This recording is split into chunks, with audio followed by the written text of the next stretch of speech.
What's up, guys? Today we're in my basement because you pussies keep complaining about the smoke detector, and I'm not getting up to fix that, so I just decided I'd move down here for this. I wanted to talk about. So, the other day, like a week ago or so, I went to this comic book store near my house. Well, it's not near my house. This comic book store in the vicinity. Sorry, I'm rambling. There's this comic store, and I went there to check it out. I wasn't really planning on getting anything, but I ended up dropping $40 on Witchblade. Witchblade by from Image Comics, and I was very excited to get into this. And only when I got home did I realize that what I had gotten was volume 4. This was not the first volume. So, yeah, I have to read the first 3. And I could have gone back and returned it, but you know, I'll get to it eventually. I think that gives me an incentive to actually read Witchblade and keep up with it.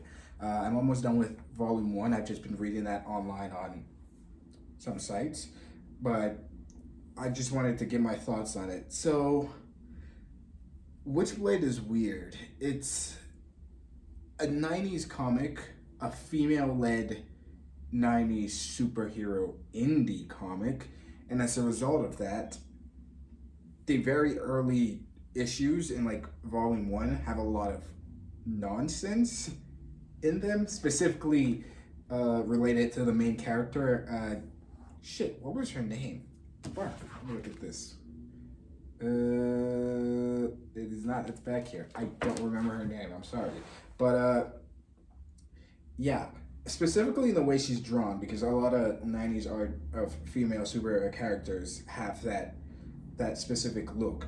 And it's, oh man, I don't even know where to begin. So I really do like the art of the comic book, even the early like issues. The art is very good. It's very well detailed. There's some minor coloring errors here and there, but I mean, it's an indie comic, so that's to be expected.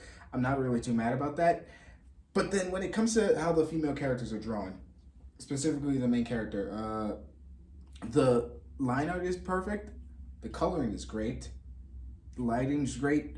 Pretty much everything about this drawing should be good. The part that makes no sense is the proportions, because these comics were made for like teenage boys back then, and before that the beauty standard was just tits and ass. Like literally, that's the only way I can explain it. It's not as bad in like the later ones. I flipped through this a bit.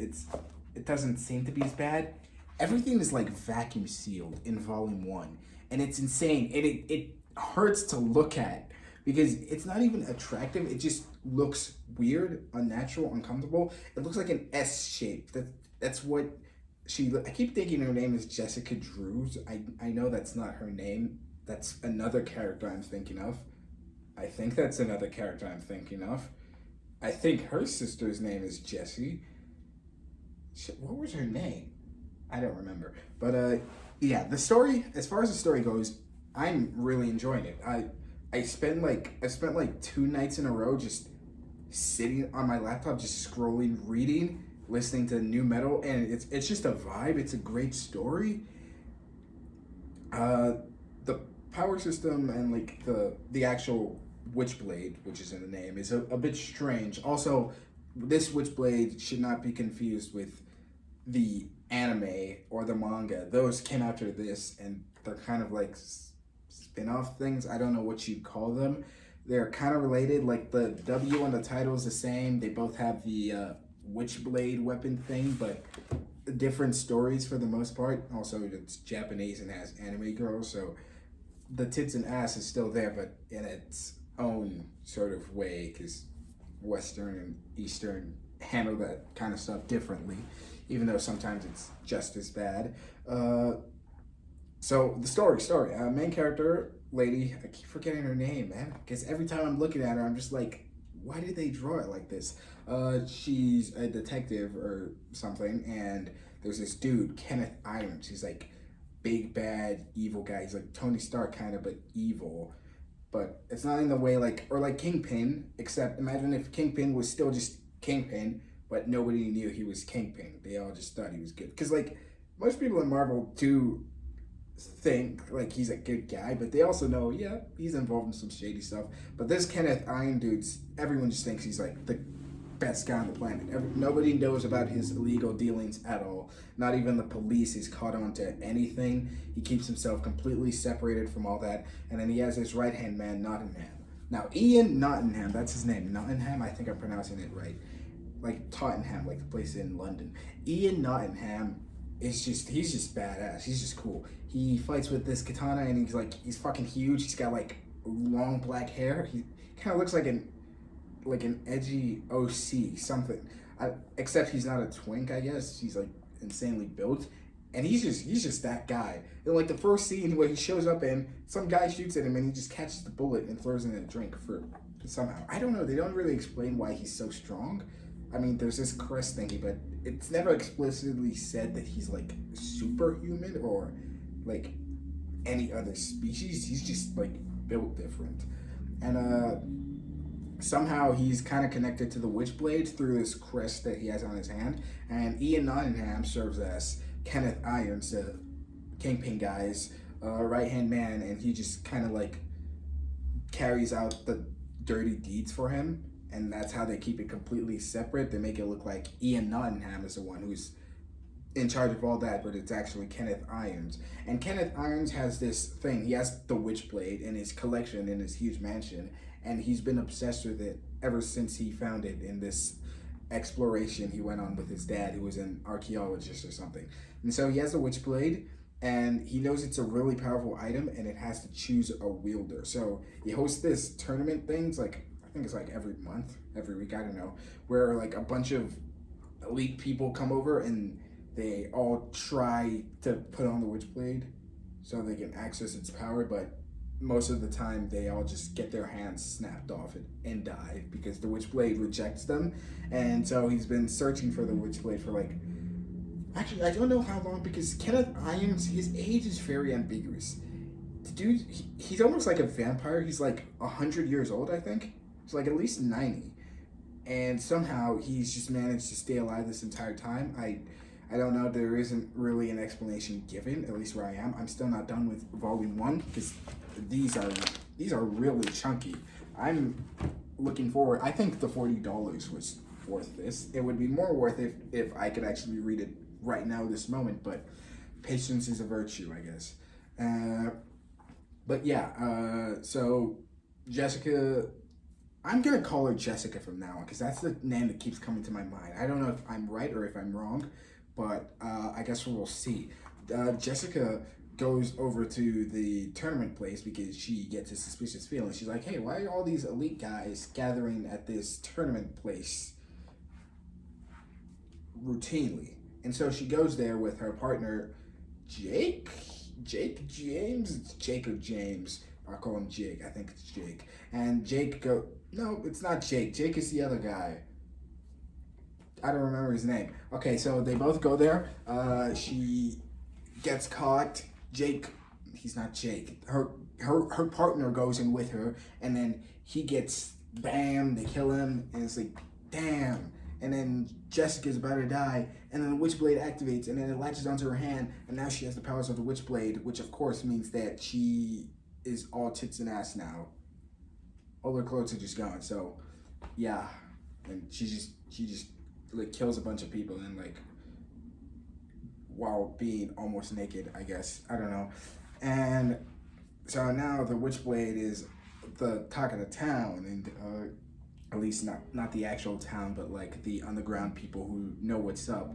And Jessica is really confused as to what this Witchblade thingy is. But Kenneth Irons, remember, she doesn't know that Kenneth Irons, the billionaire guy, is part of any of this. Nobody still knows she's part of any of this. So she just thinks it's Ian Nottingham, and he's the one dealing all this. If anyone is still watching this video, I don't know why you are watching this video. I'm just rambling right now. And I don't even think I could follow any of this because I'm just saying nonsense. Also, I couldn't see the Smurfs movie yesterday because I had an eye appointment that I then missed, so I'll have to see that later. But yeah, Kenneth Irons, he's still separate from all this, and he takes an interest in Jessica because she has the Witchblade now, and he wants to harness her power and control her. And so he kind of approaches her all innocently, like, oh, you just caught my eye. I'm just trying to get to know you and stuff like that. Jessica is kind of out of the loop. She doesn't keep up with news and stuff, so she doesn't know who Kenneth Irons is, and that like he's like this super insanely wealthy guy. I'm not sure how you'd live in New York and not know about this guy, but okay.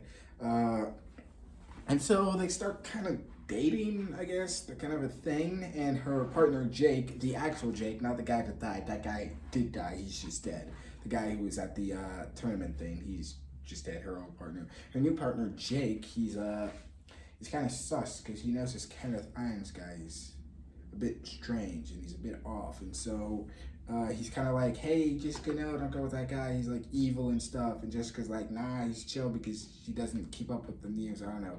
This whole time, there's this whole subplot I'm not mentioning with this black kid that lives with Jessica and Jessica's sister or something, where she's kind of homing her out. I don't know. It's a weird plot point.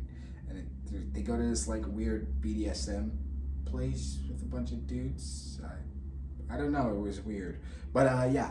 And then Kenneth Irons takes Jessica up to his mansion, like the top floor of his skyscraper, and he's like, ha ha ha, I'm actually evil or something. And he starts siphoning the power of the Witchblade from her. And then Jake comes in and he's like, oh, I knew you were evil. But then I don't know what he expected to happen. He just kind of gets like murked. They stab him in like the shoulder or some shit. And then Ian Nunn pulls out of nowhere and then betrays Kenneth Irons, and then he kills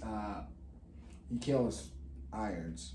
And then somehow Ian also dies. I don't think he's dead. He's obviously not dead. I opened the first page of volume 4 and he's in there, so yeah, he's not dead. I know that already.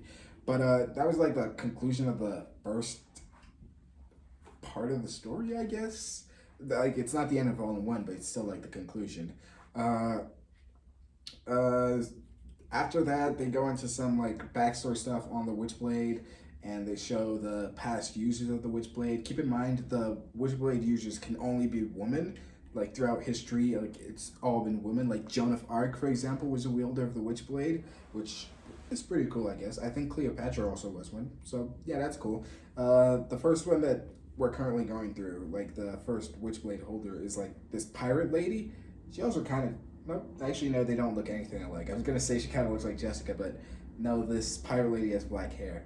And her thing was pretty cool. It was nice to see that. They go to this island on an expedition for treasure, and Blackbeard is quick on their tail, and then they finally get to the island, and it's like alive and sentient, and it's killing all of them in the crew one by one, and then they're all these wild animals and stuff, but they're not hurting the lady, the captain, the lady who becomes the owner of the Witchblade, at least the previous one, the pirate Witchblade owner, and then they find the Witchblade on top of this place. It's on this mount podium. And then one of the dumbass crew boys goes up and he's like, oh, look at this. And boom, his hand gets blown off. And then, yeah, Blackbeard comes and he's like, I'm going to kill you. And then Pirate Lady puts on the Witchblade, kills them all. And yeah, that's where I stopped for now. But, you know, I don't know if any of that made sense. But yeah, I'm having a good time. Witchblade, it's pretty cool. It's pretty fun if you can get through all the 90s BS. But yeah, look at Ian Nunn right there. Yeah, that's a cool guy. Like, it's especially because trying to find like the definitive start of Witchblade was kind of a process because there were so many spin-offs and stuff when I was looking, and I had to end up in Reddit looking, and a bunch of people actually suggested that you just straight up skip like the first few volumes, like skip volume 1 and 2, like jump to like issue 40 or something. And I thought that was interesting. I actually kind of was like, should I? But then I thought, you know what, I'll go with the story. And I think I made the right decision because so far I am enjoying it. So I can't say I'm mad at that, you know? Excuse me. But yeah, Witchblade, thank you for listening. I think my next video will be a video on my top 10 movies. I also have to drop one on the wisdoms of the elephant, the giraffe, the turtle, the snail, the owl, and all other creatures wise and strong. Thank you.